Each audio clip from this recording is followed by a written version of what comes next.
नमस्कार, मैं हूं आपके साथ मेनका चौधरी। पाकिस्तान से तनातनी के बीच देश में कल सिविल डिफेंस मॉक ड्रिल होनी है। इससे पहले 1971-72 में सिविल डिफेंस मॉक ड्रिल हुई थी, यानी तब जब भारत पाकिस्तान युद्ध हुआ था। सिविल डिफेंस मॉक ड्रिल क्या होती है, 54 साल बाद देश में कहां मॉक ड्रिल होगी, ऐसे वक्त में आम लोगों को क्या करना चाहिए, यानी कि आपको और हमें क्या करना चाहिए, क्या नहीं करना चाहिए, सभी जानकारी इस वक्त मैं आपको देने वाली हूं। मॉक ड्रिल के दौरान शासन, प्रशासन, नागरिक सबकी जिम्मेदारी अलग अलग होती है, लेकिन उद्देश्य एक होता है, हवाई हमले की सूरत में नागरिक और महत्वपूर्ण ढांचों की सुरक्षा कर नुकसान को कम से कम करने की।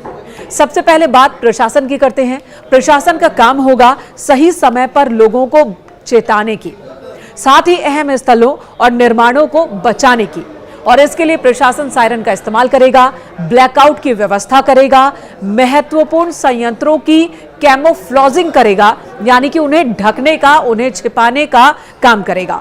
शहर खाली करने के लिए पेट्रोलिंग करेगा, साथ ही लोगों को ट्रेनिंग देगा कि वे अपने और दूसरों की सुरक्षा कैसे कर सकते हैं। किसी भी स्थिति से निपटने के लिए एनएसजी, एनसीसी, होमगार्ड के जवानों को भी ट्रेनिंग दी जाएगी। नागरिकों को, यानी कि आपको और हमें क्या करना होगा, ये जान लीजिए। जिन जगहों पर मॉक ड्रिल होगी वहां प्रशासन का सहयोग करना होगा, निर्देशों का पालन करना होगा। आमतौर पर हवाई हमले की सूरत में रात के वक्त में ब्लैकआउट किया जाता है, ताकि दुश्मन देश आबादी वाले इलाके में गोला बारूद न गिरा सके। दुश्मन देश के फाइटर प्लेन्स को डाइवर्ट कैसे किया जाए, ये कोशिश होती है दूसरे देश की जहां पर अटैक हो रहा है। और ऐसी स्थिति में आम लोगों की जिम्मेदारी होती है अपने घरों, दुकानों, ऑफिसेज में लाइट बंद रखें। सायरन बजने के वक्त अगर आप घर के बाहर हैं तो सुरक्षित स्थान पर चले जाएं। वाहन में हैं तो उसकी लाइट को डिम कर दें या फिर बंद कर दें। अब सवाल, कहां होगी मॉक ड्रिल?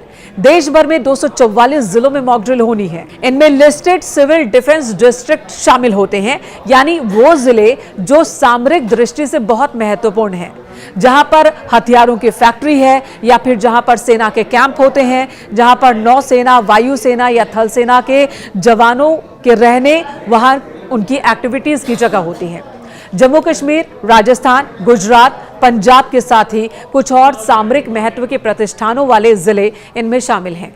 युद्ध के दौरान दुश्मन देशों के निशाने पर अक्सर ही ये अहम स्थल होते हैं, जैसे कि एयरबेस, बड़े संयंत्र, बड़ी फैक्ट्रीज, डीआरडीओ जैसे अहम स्ट्रक्चर, ताकि जिस देश पर हमला किया जा रहा है उसे ज्यादा से ज्यादा नुकसान पहुंचाया जा सके।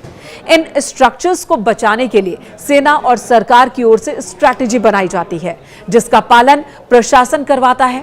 सरकारी भवन, प्रशासनिक भवन, पुलिस भवन, फायर स्टेशन, सैन्य ठिकाने, बड़े बाजार, भीड़ भाड़ वाली जगहों पर सायरन बजाए जाते हैं। मॉक ड्रिल में जिलाधिकारी, स्थानीय प्रशासन, civil defence warden, police, home guards के जवान, एनसीसी, एनएसएस, एनवाईकेएस शामिल होते हैं। वहीं एनडीआरएफ, एसडीआरएफ, अस्पताल कर्मचारियों की भी भूमिका होती है, उनकी भी जिम्मेदारी होती है, तो वो भी मॉक ड्रिल का हिस्सा होंगे।